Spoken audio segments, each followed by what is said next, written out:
The barbecue of chaos. I woke up on Saturday morning with one goal: survive my family's barbecue. It was supposed to be simple show up, eat some grilled meat, smile at people I barely know, and go home.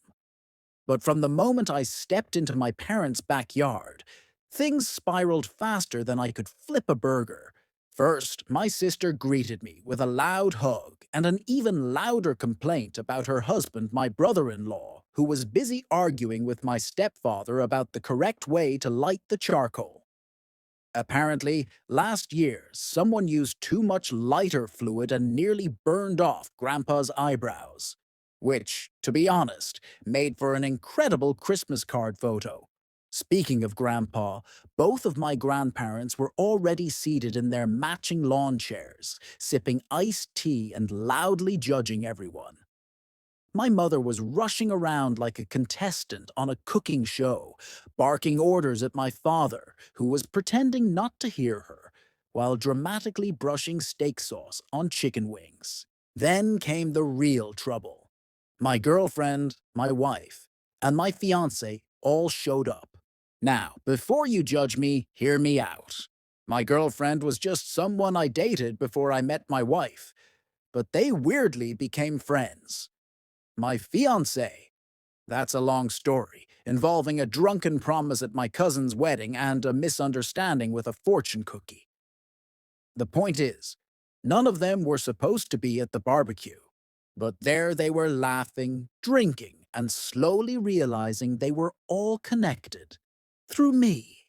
Trying to escape the disaster, I hid behind the grill, only to find my uncle was already back there, grilling sausages and telling my kids stories that definitely weren't age appropriate. My kids, by the way, were running around with squirt guns, using the neighbor's cat as target practice. The neighbors didn't seem to mind. They were too busy helping themselves to beer from our cooler, like it was an open bar. At this point, I needed a break. I walked over to my friends, thinking maybe they'd help me relax. Wrong. They were betting money on how long it would take before my sister threw a potato salad at someone. Spoiler, she made it exactly 42 minutes. Then out of nowhere my mistress appeared. Yeah, I wasn't proud. And to be honest, I'm not even sure how she knew about the barbecue.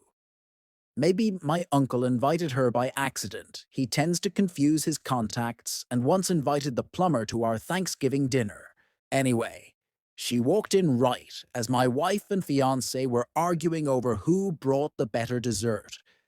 It was like a scene from a soap opera. Everyone froze. Even the kids stopped spraying the cat. Time stood still.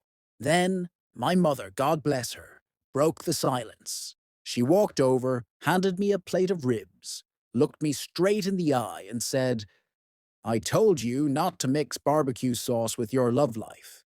The place exploded in laughter. My girlfriend high-fived my wife.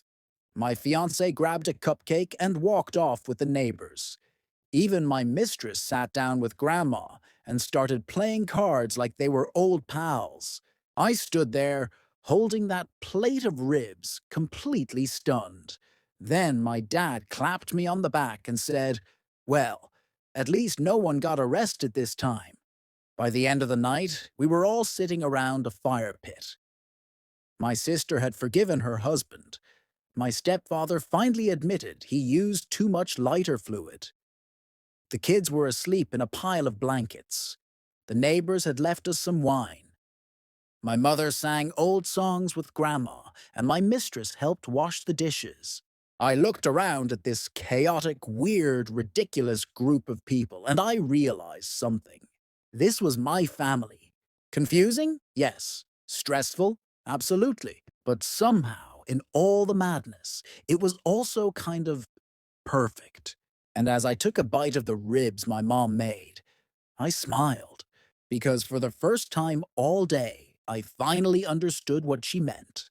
Never mix barbecue sauce with your love life, but always bring extra napkins, just in case.